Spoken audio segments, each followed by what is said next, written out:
It's no secret that Ireland and Scotland make some of the finest whiskies in the world. Both countries were also settled by the Celts, they share linguistic roots, and have long histories of conflict with England. However, Ireland and Scotland are also markedly different countries. For starters, Ireland, or the Republic of Ireland, is an independent country. Scotland is, at least for now, a part of the United Kingdom, along with England and Wales and Northern Ireland. There are other significant historical, societal, and religious differences that make these two nations quite distinct from one another as well. The Celts arrived in Scotland and Ireland thousands of years ago, and both countries were able to withstand Roman rule. It was from there, though, that Ireland and Scotland took very different paths, which formed the building blocks of what would become two proudly unique nations today. The Celts are thought to have arrived in Ireland between 1000 and 500 BC. They brought with them the languages of Gaelic and Brythonic, which were spoken in Gaul and Britain respectively at the time. These languages morphed into Gaelic, which would become Gaelic. Between the 4th and 5th centuries AD, Irish settlers took the Gaelic language to Scotland, and from there the Scots developed their own brand of the language, which still exists today. This is one of the more interesting links between Ireland and Scotland. Even though both countries initially shared the same language, it evolved into two different dialects: Irish Gaelic, known often as just Irish, and Scottish Gaelic, known as Gaelic. Linguistic cousins, but nevertheless different. While the language in Ireland gradually matured into modern Irish, Scottish Gaelic acquired Germanic influences and developed more similarities to English. Furthermore, Irish is still recognized with English as an official language of Ireland, while only a minority of Scots currently speak Scottish Gaelic. Religion is another notable difference between the two countries. When the Romans conquered Britain in the early years of the 1st century, they introduced Christianity to the region. It soon spread to Ireland, where it replaced the Celtic pagan beliefs. The most famous of the Christian figures was Saint Patrick, who played a major role in converting most of Ireland to Christianity. By the 5th century AD, Pope Celestine I had started sending Catholic missionaries to Ireland, and Catholicism began to take hold. Today, the Catholic Church is still the most dominant religion in Ireland. This is not the case in Northern Ireland, however, which, like England, has long been a Protestant stronghold. For a long time, the Catholic and Protestant divide in Northern Ireland was a source of bitter fighting and conflicts. In contrast to Ireland, the major branch of Christianity in Scotland is Protestantism, under the Church of Scotland. Historians have agreed that Christianity and the Gaelic language were brought to Scotland by Irish immigrants, sometime in the 5th and 6th centuries AD. The influence of the Irish Scots also meant that Scotland soon became a predominantly Catholic country. However, this all shifted in the 16th century with the game-changing European Reformation. The Reformation was a massive conflict in Western Europe between Catholics and what are known as Protestants. It created divides among societies that still exist today. The Reformation kicked off in 1517 by a German monk called Martin Luther. Luther rejected the Catholic Church's interpretation of the Bible, and this sparked Protestant movements across Europe. The Reformation saw the overthrow of Catholicism in Scotland, which was replaced by the Protestant Church of Scotland. This is still very much the status quo in Scotland, with Protestantism being the most prevalent faith. Despite what would ultimately become significant religious differences, Ireland and Scotland nonetheless always had a common enemy: England. At different stages, the English invaded and eventually ruled over both countries. However, how things took place and developed was also unique to both Ireland and Scotland. We'll start with Ireland. The Anglo-Norman invasion of Ireland took place in 1167 under King Henry II. By the mid-13th century, much of Ireland was under English control, albeit fleetingly. Gradually, Irish-English communities were established, and the Irish community began to enjoy more autonomy, which came to a screeching halt in the mid-16th century.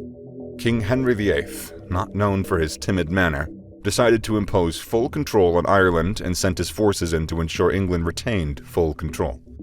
Henry succeeded, but it didn't discourage future uprisings and rebellions. These were all quashed, first by Queen Elizabeth and then by Oliver Cromwell. By the early 1800s, however, England had its hands full with running a global empire. The Irish Catholics began to consolidate and push for independence.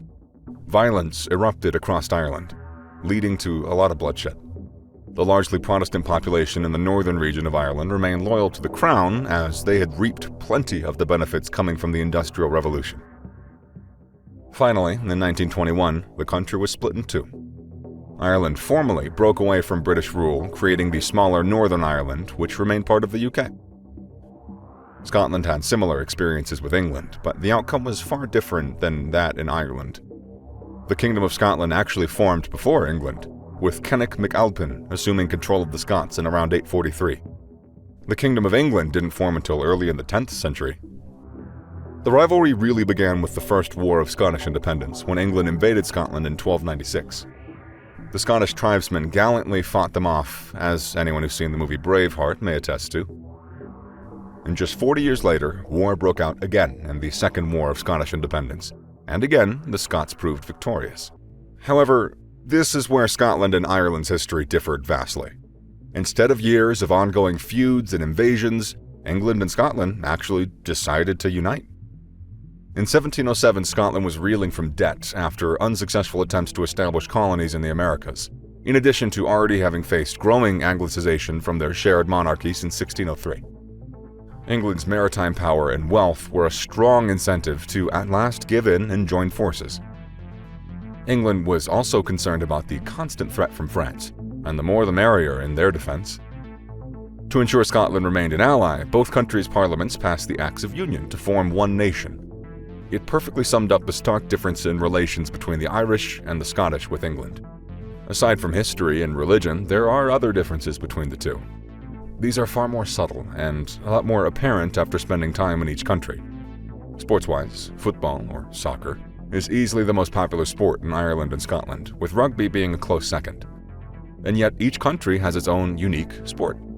In Ireland, it's Gaelic football, which is a fast-paced game resembling a hybrid of soccer and rugby. And the Irish lay claim to also have invented hurling, arguably one of the world's oldest field sports. Hurling resembles field hockey or lacrosse and is said to date back an unbelievable 3,000 years. Meanwhile, over in Scotland, curling is massively popular. The Scots have bragging rights to coming up with curling sometime in the 16th century when Scottish farmers decided to slide stones across ice in a contest.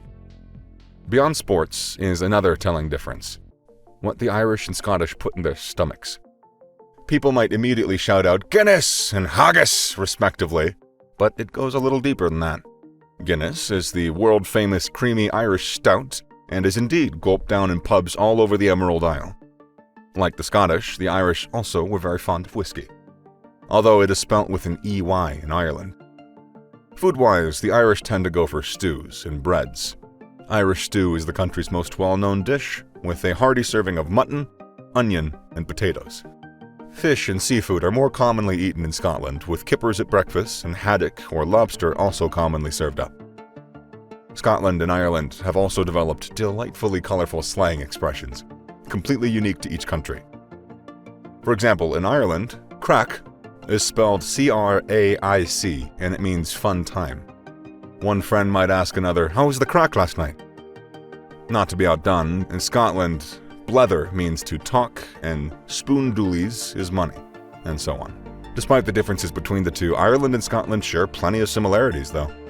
Both are renowned for strong drinking cultures, where the pub is a jovial meeting place and often the lifeblood of communities and towns. Ireland and Scotland have also made enormous contributions to the arts, ranging from writers, musicians, actors, and directors. Oscar Wilde, Sinead O'Connor, Sean Connery, the Cranberries, and Robert Louis Stevenson, just to name a few. The two countries also share sizable diasporas, with millions of Irish and Scottish of birth or descent living in the US, Canada, Australia, New Zealand, and then some. Mass immigration to British colonies in the 19th century means that there are now people throughout North America and Oceania with surnames such as Ferguson and O'Reilly. The Irish and Scottish are proud of their heritage and respective countries' histories and cultures, which makes them clearly different. Just as Canadians share plenty of similarities with Americans, yet have their well-defined differences. And despite their differences, Ireland and Scotland's shared history means, regardless of the sport being played, both countries absolutely love beating England.